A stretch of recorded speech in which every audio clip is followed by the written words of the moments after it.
Hello everyone, it's Willow here. I am currently on one of my most favourite adventures, which is exploring new places with my motorcycle and my cat, which you might think don't really go together. However,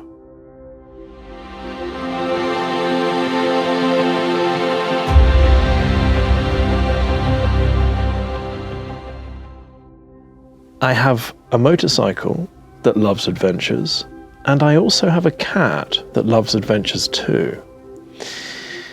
This video is about the challenge that many of us face as high sensory people in the opportunity to identify with our knowing and our bodies and our truth versus our minds.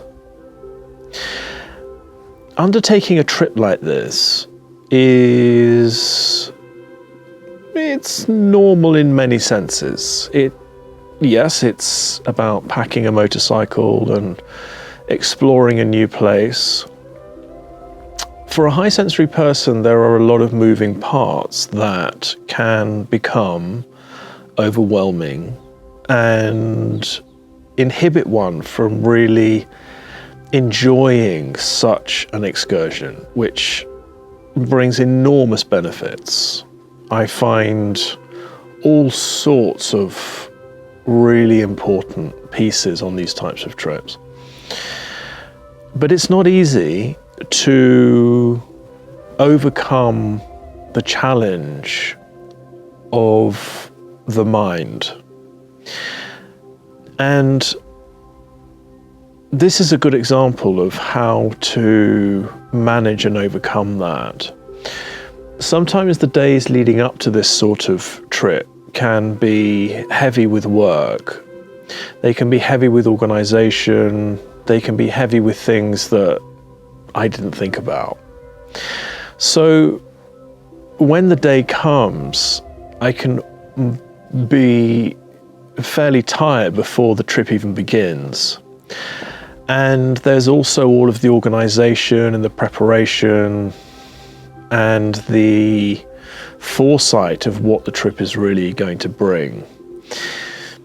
All of that can overwhelm us as high sensory people, and in some ways we end up not doing these things because it feels like it's too much to do.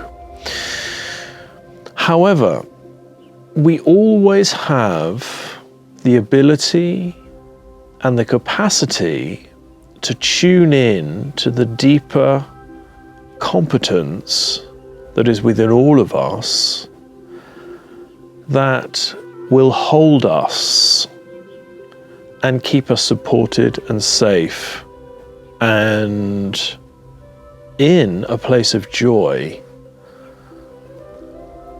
and experience, a joyful experience, if we allow it. And this really is a metaphor for our lives as high sensory people, that if we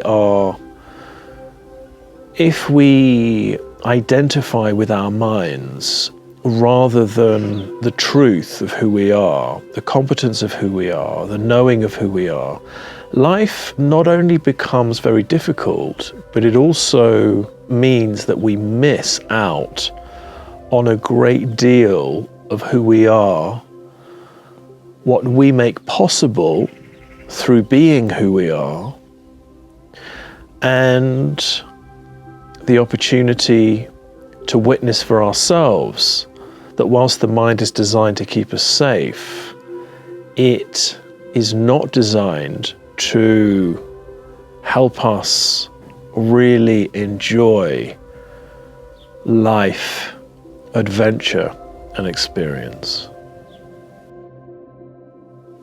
Sequoia, my cat, is often a little reluctant initially to embark on adventures such as these. But once she gets going, she absolutely loves it. And because I trust her and because she trusts me, most importantly, it means that when we get to these new locations, I can actually let her out. There is the advice that when you take a cat to a new place, you shouldn't let them out for about 7 to 14 days. I have learnt a lot about cats, spending a lot of time in Greece, where there are a lot of stray cats and a lot of people that look after cats, and a lot of people that understand how to look after them. And actually, if they feel safe and they know where they are, then you can let them out. But I don't advise that for anyone. I just know my cat and that she's quite capable of doing that. And here she is. She's currently checking out the sheep that are moving across this field over there. The sheep are wearing bells, so this is particularly interesting for Sequoia. So here we have the setup for the bike. So I have the usual side pannier. I have a bag here on the back seat, my tripod, my fins. Swimming is very important, these locations that I go to.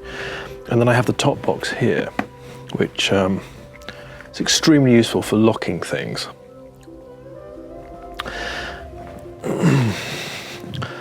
So you may ask, where does Sequoia go?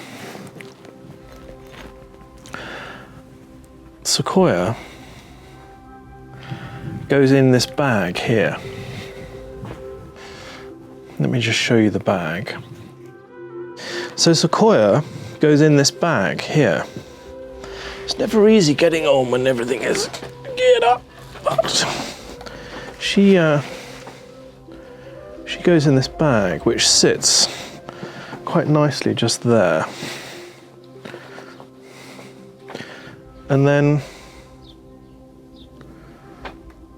I have a tank bag here which puts all my bits and bobs in, which is very useful. There's not a lot of room, I have to say, but it's just enough room. I don't know if you can see.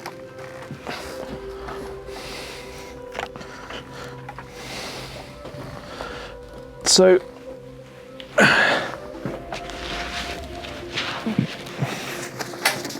this is the bag that Sequoia goes in.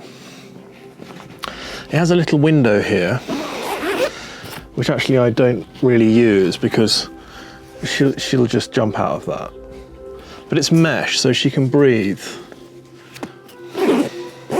easily. Then it's got mesh here and mesh here. This is actually designed by I'm not sponsored by this company at all, and there are many other cat bags available on the market. But this one I found to be really effective. Well, I saw when I looked at it online, it looked really effective to me, and it really is. It's really clever. It's actually for small dogs or cats, and it's got this hard base which keeps the shape, and then it's got these like tent peg struts that go here, which keep the shape. And then when you're like that, it turns into a normal carrier for the cat like this, and then it fits on my back really well. So it makes it much safer from my point of view. Like if Sequoia was somewhere attached on here, I don't think I don't really like the feeling of that. I like the fact that she's on my back, which means she gets less vibration as well, and also she gets less wind because the wind hits me, so she's protected from the wind. So, if she was on the tank bag here, if she was in a tank bag, then obviously she'd get much more wind, and she's fine. We did some practice runs, I might add, short distance practice runs, just to see if she was okay and enjoyed it, which she did, and she loves going to new locations, and that makes it really good fun. So it's great fun to have her with me, and it's great fun to know that she enjoys it too.